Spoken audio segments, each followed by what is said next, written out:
This is your first attempt? Yes, sir. That's very great that you have reached to the level of appearing into the interview in the first attempt itself. Thank you, You sir. have done your civil engineering from IIT Delhi in 2022, Yes, sir. right? And you are working as business analyst since 21st of April 2023 with McKinsey. Yes, sir. Good. So how are you liking that job? Sir, actually, I had started working in September 2022 and I resigned in April 2023. Sir, although I liked the experience very much and I learned a lot. As in the DEF, you have not mentioned that you resigned from McKinsey's. Sir, I think it is mentioned in DAF 2. Okay, DEF 2 we have received late. Yes, right. Now, as your DEF shows, you have expressed that you are fond of writing ghazals. Yes, sir. What is the difference between a ghazal and a song? Sir, ghazal is a specific form of poetry and it is also sung. So, their ghazal can be either recited in a form of song, which is called tarannum, or it can be said like a normal poem, where it is called tahed. On the other hand, sir, song can be either a ghazal or even a non ghazal, like even a nazm can be sung. And it is more emphasized on the tune, the sar, the rag, tal, etc. in song. Okay, you have written again. You have written that gratitude journaling is your hobby. Yes, sir. What is this gratitude journaling? You must have prepared it very well, but even then, we want to ask. Yes, sir. Sir, it is a very specific form of journaling in which we express the gratitude towards people and things which have made a positive impact in our life. We write it in a notebook or diary within a periodic time interval, which helps us give a positive aspect of life around us.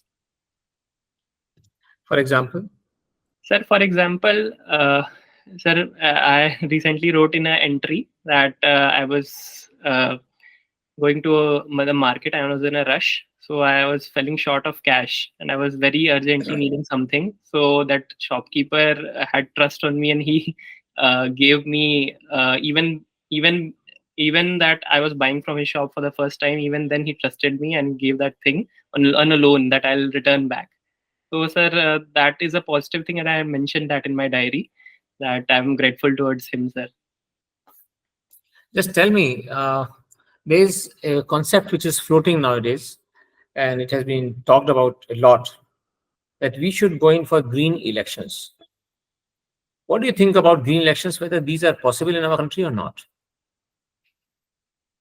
Sir, I have not heard the term green election. Sir, are you referring to one nation, one election? No, beta, no. I'm sorry, sir. Okay, forget about that. Then another thing which has been stated by a very prominent person in our country is that the religion is a catalyst for social change. So, what do you think of religion as a social change, as a catalyst for social change?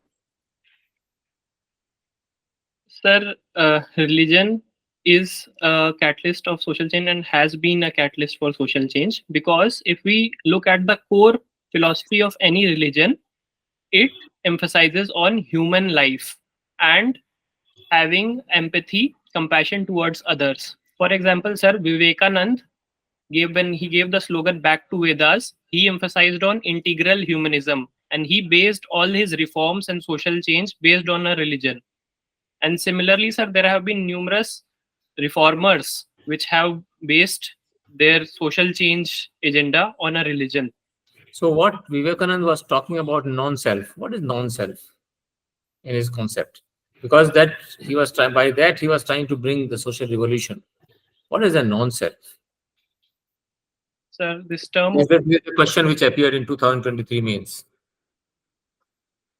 the non-self, I've not come across, sir. Non-self. Sir, I have not heard. I'll read about it. Okay, okay. Please enlarge your knowledge on that. One more question which I am interested in asking from you is, can there be no confidence motion against the speaker?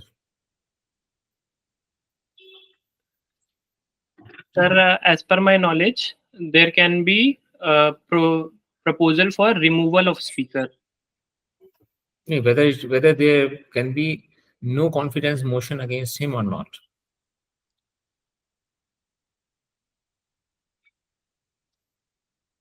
Sir, I am unable to recall. Okay, so it doesn't make any difference. So don't bother. And what is the academic bank of credit that you might have heard?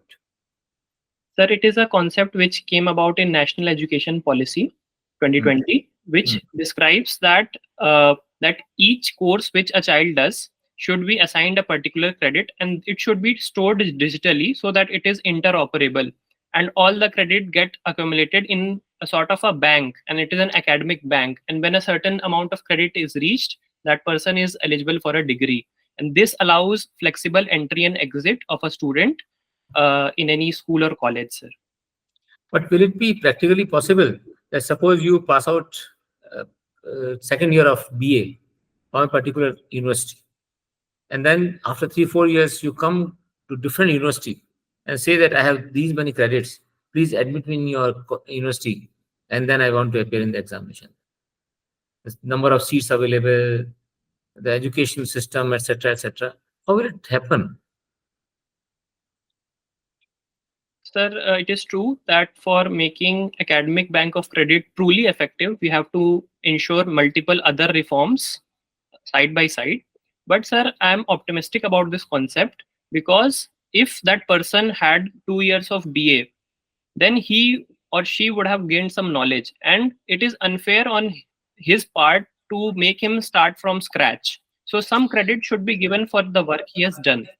And that is why, sir, when he is going to the fresh college or fresh university, some special measure should be taken that only he has to do these number of courses, reduced number of courses, to gain back that degree. And a similar thing was also applicable in IIT Delhi, our college, sir, that our course was of 4 years. But if someone wanted to opt out on the third year, they were given a BSc degree and not a BTech degree. So it was a similar concept like academic bank of credit, sir. Okay. So when you took civil engineering as your subject of study in IIT Delhi, what was your thought that after passing out, what will you doing? Were you thinking of appearing to civil service examinations or joining some services where civil engineering knowledge will be utilized? Sir, back in my counseling days, when I chose civil engineering from IIT Delhi, sir, during that time, I was more inclined towards going to a good college, and I was pretty much agnostic of whichever branch I'll get, I'll study it religiously. And sir, I chose top 5 IITs because my rank was such that I could get only civil engineering in them. So I chose that, sir. When I joined, sir, I was having a very open mind that I'll explore all the areas, explore all my interest, and see where I'm inclined more, and then take a conscious decision, sir. Having said that, sir, I religiously studied civil engineering in college, sir, and then I took a call to sit for placements. Then eventually I made a decision to appear for civil services, sir. Okay, thank you very much. Saurabh, now I will request Ashokji to ask questions. Thank you, sir.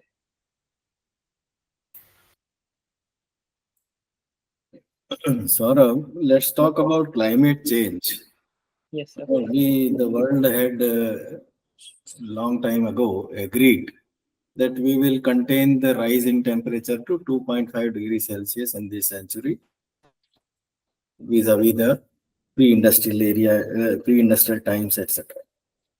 Now, tell me, where do we stand now, and what is the likely scenario that you see? Sir, certainly we are lagging behind in our actions, and it is reflected in the IPCC assessment reports which are coming out. There are several estimates. Some estimates even suggest that from pre-industrial level, that is of 1850, we have already risen about 1.4 degrees Celsius. And many scientists and research are basing their probability that if we breach the 1.5 degree mark itself, then catastrophic and point of no return like situation can come in our environment, sir. Sir, efforts, talking about efforts, numerous countries have set the net zero target of 2050. India has set it 2070, China 2060, and countries and UNFCCC, all these conventions are in place to ensure greater thrust towards limiting our emissions, sir, and peaking our emissions as soon as possible, then utilizing technologies to sequester carbon, shift to renewable energy, and all these processes are coming about, sir. But I think we can push for it even more rigorously, sir. Rigorously. So do you Yes. think that these targets are achievable or will be achieved? Are we on course to achieve these targets 2060, 2070, whatever? Sir, talking today, of seeing the present situation, it seems that we won't be able to achieve. But, sir, I am very optimistic about technology. It keeps progressing, and very soon, like for instance, in the past decade itself, solar, wind, a lot of new forms of energies have gained momentum. It may be very much possible that in the next decade, newer forms of renewable energy will come, better technology will come, and we can very much achieve this target if we work on them. But currently, sir, it is a worrisome sign. Okay. Now, in elections or during or before elections, political parties, they come out with lots of promises, and many of those promises involve financial outlays in future, and they are most often they are imprudent promises. Now, what should be done to control these kinds of promises? Because now what is happening is that after coming into the government, after winning the election, the parties start implementing those promises also. And then the fiscal situation of the states or the central government, it goes awry. What should be done? Sir, certainly freebies are a cause of concern. I'm not And talking about freebies only. There are many other poll promises. sir, certainly in a mature democracy, ideally, voters should not be getting swayed away, and neither the political party should make promises which have grievous financial outcomes in future. However, sir, sadly, this is happening in many states and even sometimes in national elections, sir. Sir, to cure that, Election Commission of India should push for greater changes in Model Code of Conduct. We can even look into the the manifesto which these parties come about. Election Commission can direct that with each promise which you do, you have to give a financial calculation of how it will happen and what will be the impact. All this can be displayed in newspapers, websites, so that greater voter consciousness is there, and political parties also think twice before making any imprudent promises, sir. But promises, even if the political party comes out with a promise and says that this will be the financial implication, they will say that we will raise more revenues when we come to power and we will meet those financial obligations. They will easily say this. Sir, in this scenario, we have a FRPM Act, Fiscal Responsibility Budget Management Act, sir, in 2023, 2003, sir, which has given target of 3.5% fiscal deficit, although we are currently breaching that limit. Sir, for that, all party consensus should be reached that such things should not be politicized.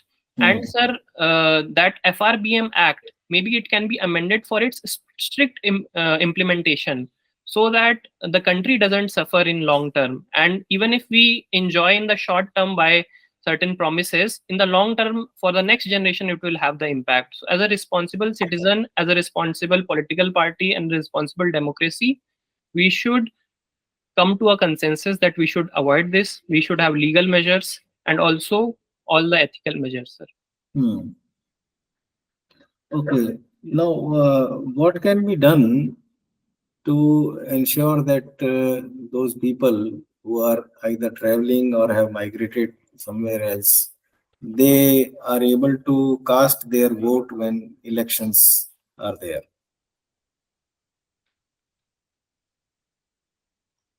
Sir, there have been numerous suggestions which have been in discussion.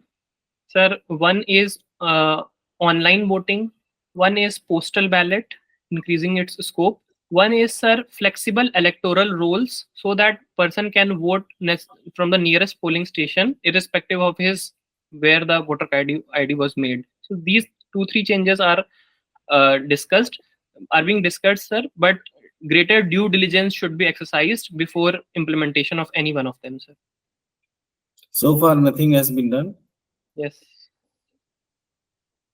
Nothing done concretely. Sir, postal ballot is something which has been there, like for army people, for people on election duties, but it is very restricted, sir. Okay, thank you. Thank you, sir. Thank you, Ashokji. I will request Harishji to put up some questions. Yes, Saurabh, good afternoon. Good afternoon, sir. Saurabh, what is your mother doing? Sir, she is a homemaker.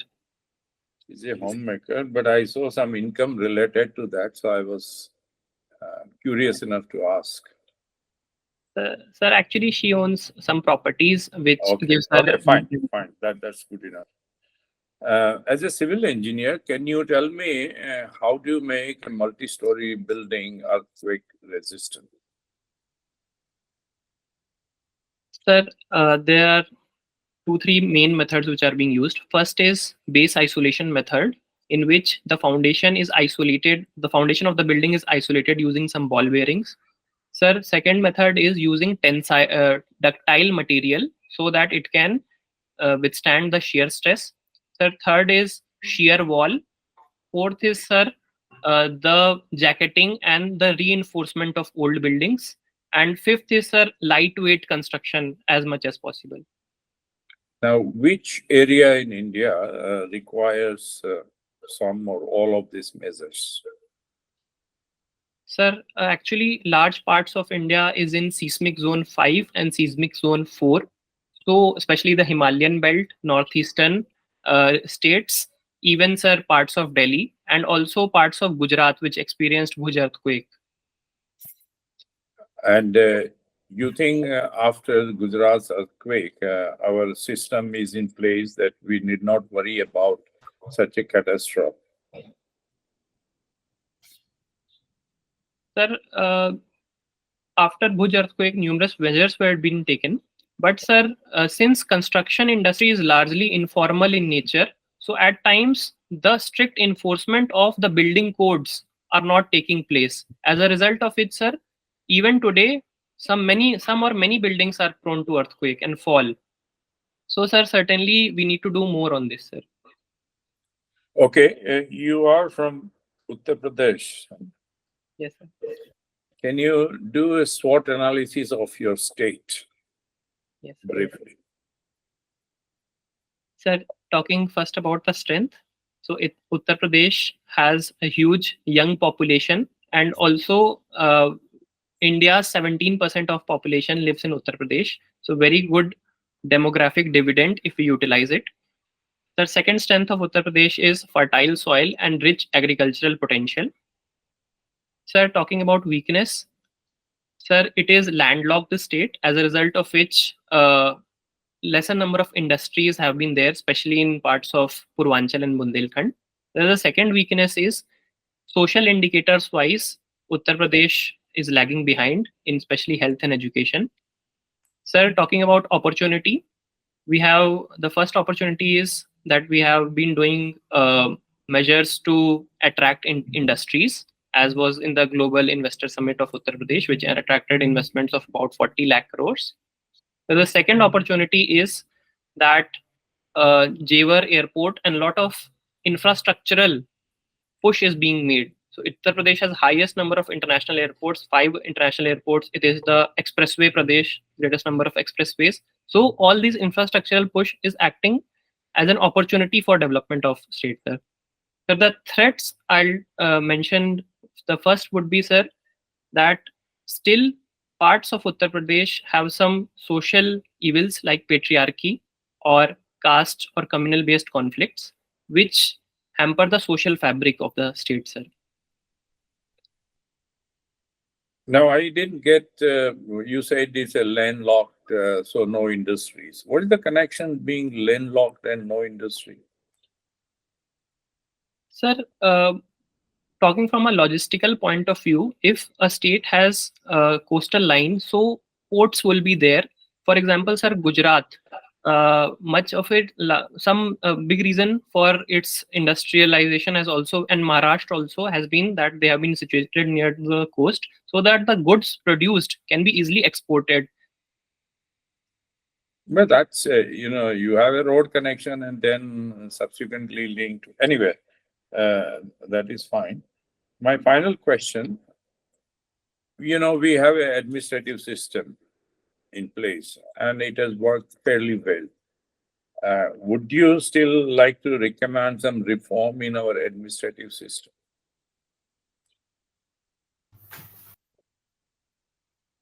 Sir, it is true that 7 decades after independence, we have progressed this far because one of the reason was a robust administrative system. However, sir, if we talk about some changes which can be brought about, the first would be, sir, reducing the complexity and making the rules and regulation very simple so that even the common citizen is aware of their rights and he or she as a beneficiary doesn't suffer a lot.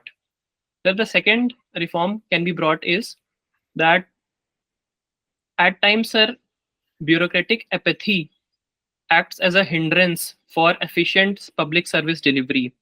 So, sir, attitudinal change on these lines would be very beneficial for our country, sir. Yeah, but how can it be implemented, enforced? We're talking about administrative structural reforms. Sir, mission. Okay, would you recommend lateral entry, for example? Sir, I believe that lateral entry is necessary in some specialized sectors which require specialized knowledge. However, sir, it cannot replace the current structure, in my opinion, because, sir, we also need a generalist who has a on-ground exposure in the initial years and who can take a bird top view and coordinate between different agencies, which will be difficult for a lateral entrant to happen. And also, sir, someone who has been given the career path of serving 30 years, 35 years, who has a service motive. So, sir, we can't replace completely that through a lateral entrant. But we are not talking about replacing, we are talking about complementing. Supplementing them. Sir, certainly they can play a complementary and supplementary role, sir. Okay, thank you. Thank you, sir. Thank you, Harishji. Now I request Rahulji to ask questions. Good afternoon, Saurabh. Good afternoon, sir. So I noticed that foreign service is slightly down on your list. Traditionally, I think many candidates have it as number 3, but you put it as number 5. Any particular reason that you don't want to join the foreign service? Sir, I had huge regard and I'm having huge regard for Indian Foreign Service, and I was even thinking to put it at the first choice, sir. But, sir, 2 things stuck to my mind, sir. Sir, first was that I wanted to be in a role which gives me on-ground exposure with people, which I've found that maybe foreign services won't provide me to that extent. The second reason was staying connected to people, Indians, and staying close to Indian culture and serving Indian society. So you think we in the foreign service don't really serve the Indian society? Do you think foreign policy has a role to play in domestic, and how does it influence, or does it influence even domestic policies? Sir, foreign policy has a huge impact on our domestic policy. And sir, what made my decision was that having a direct close linkage with all the society here, and even the last mile working on ground in a people facing role, So this was one of my motive. And sir, I completely subscribe that foreign policy is the need of the hour, because 21st century is said by many to be India's century. Yeah, no, I'd gone into a more wider and looking at it now beyond your options. That how does foreign policy influence domestic policy? Does it? What are the real tangible? Can you give some examples of where it has helped or not helped, or how it has influenced? Sir, first is talking about economics. So, if we have some hostile relation with a certain country, it impacts the imports and exports of our domestic country, sir. Second reason is second connection is, sir, even shared values with a particular country, like or an alignment or a strategic partnership, has huge impact on the military relations also, sir, and the overall defense of the country. And third, sir, I would place that foreign policy also acts as a is or rather we can say that soft power, which is a part of foreign policy, also has a role, because in the form of remittances, in the form of uh, propagation of Indian culture, values, etc. Sir. So, have you followed what is happening in the last 2-3 days in Abu Dhabi? Sir, are you referring to the WTO Yeah. 13th Ministerial Conference? Yeah. Yes, sir. So, has it reached a successful outcome? And are India's interests being protected? Sir, when I read the news last, sir, there was a delay that the conference was scheduled to be ended soon, but it got delayed because there was no consensus till that point of time. And sir, there has been constant state of friction, I would say, between the developed countries and developing countries over a range of issues like fishing subsidies, like other benefits which developing countries have, and India is pushing for its own national interests, sir. How do you think your civil engineering degree will help you in your job in administration or in the foreign service or wherever you join, if you join the services? Sir, I would like to put it in the form of direct impact and indirect impact, sir. So, direct impact, if I join an administrative or a foreign service role, sir, it would be that I am having knowledge of infrastructure, I am having knowledge of environmental engineering, which are two key areas which the whole world is emphasizing. Sir, if I am having some bit of specialization in that, it will certainly help me contribute better. The second, the indirect impact would be, sir, civil engineering has given me some analytical skills to analyze data, to reach to conclusions, which will help me in any career I pursue, sir. Thank you. Thank you, Chairman. Thank you, sir.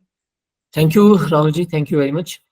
Now, Saurabh, can you wait for a few minutes? We shall call you back. Yes, sir. Thank you so much. Thank you. Yes, Saurabh. Hello, sir. How do you feel about your interview? How did it go? Sir, I really enjoyed conversation with all of you, and I'm very happy. Of course, there were some questions which I didn't know, which I'll read, and this was my assessment, sir. Okay. When is your interview? The 19th March. In March. Okay, so you have around a fortnight. Yes, sir. Further gather some knowledge if you want to. Yes, sir. So the board is of the view that you have done everything very well. Your interview was fantastic, and not knowing some things is not at all a negative aspect, because everyone is not expected to know everything. The way you have tackled the questions, because the questions are of very different nature. You might have seen that the questions being asked to you were very pertinent. And have you appeared in other mock interviews also? Yes, sir. I have appeared in some. How many? Sir, I have given 4 or 5 interviews. 4, 5. I think that is enough. Yes, sir. Right? Now, if you attend more interviews, Yes, there sir. might be a case when they start implementing a technology. This is very special technology for some coaching institutes, that they want to impart some negativity in you, Yes. right? So even after, when you are so bright, they Yes. would like to point out something which is negative in you, and they will discourage you. So our advice to you today is that don't participate in any mock interviews now. Yes, sir. If you do that, then it will be harming you rather than giving you benefits, because you already have all what is required for getting very high marks in the interview, Thank you, sir. right? Yes. You are capable of carrying the conversation to a very good extent, and you are able to point out certain deficiencies independently, and you have your own views on various matters. That makes a lot of difference.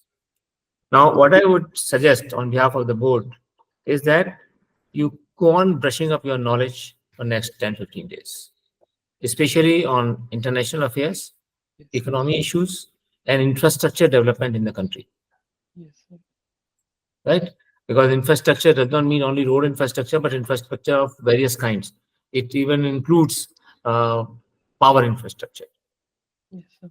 So you should talk about all those infrastructures and make good notes, as you might already be making, and A4 sheets, each topic, one subject, and make good notes on that particular thing, and keep yourself updated. Yes, sir. And WTO war, that should be taken up with all considerations, and you should know each and everything which has been decided there and which has not been decided, and whether we have been able to meet out our requirements, our point of view has been accepted there or not, or whether we have been able to protect our interests substantially or not. So that will certainly be asked from you, because when Yes. you are answering so very well, they will certainly like to put out certain questions which are of slightly tough in nature. Yes, sir. And everything is fine from our side. If you have any question, you can ask. Sir, just one question. I think I fumbled on why IFSI given fifth. There is nothing. There is nothing. There is your choice. And you should remember that when you are talking about certain choices of service, then I can tell you one thing which can help you if you require. Otherwise, you don't require that. But I can tell you one thing, that you should keep one arm in your pocket, firearm, right? And that firearm is that if someone asks that why not service, why not this service, that service, and all that, any question of that sort, you should say that I want to become my man for the poorest of the poor, downtrodden, and the people who are in difficulty. Yes, sir. And my man means I am the person who is trusted upon by the common citizen, that I will be doing their work effectively, efficiently, and with speed, without discrimination. Yes, sir. For that, I will be having knowledge of the problems being faced by the people by visiting different rural areas, urban areas, sitting with the people, observing the functioning of various organizations, etc., etc. That is what I want to achieve in my life by coming into IAS. Yes, sir. That will protect you from pointing out certain X, Y, or Z things. Yes. When you say that I want to become my man, they would certainly start asking you, what do you understand by my man concept? And there, this arm in your pocket will be very useful. Thank you, sir. Anything else you want to know? Nothing specific, sir. It was pleasure talking to all of you. Yeah, all the best. I and want to add one you will more do very well. Hmm. piece of advice. Elections would be declared by the time, Yes, by the time you face interview. So just read about elections, what is happening, what is the calendar, what are the issues coming, if there is any issue, and read about political funding issues regarding political campaign funding, electoral bond, and electoral trusts, and other things, and what is legislation regarding funding elections. Yes, sir. Some answer should be there in your mind, because that kind of questions may be asked. Okay, sir. Okay, Saurabh, thank you very much. Okay. Thank you, sir. Enjoy yourselves and prepare with light-heartedly. Don't stress yourself, and you will be a great success. Thank Best you. of luck. Best Thank of luck. you. All the best. चलो भाई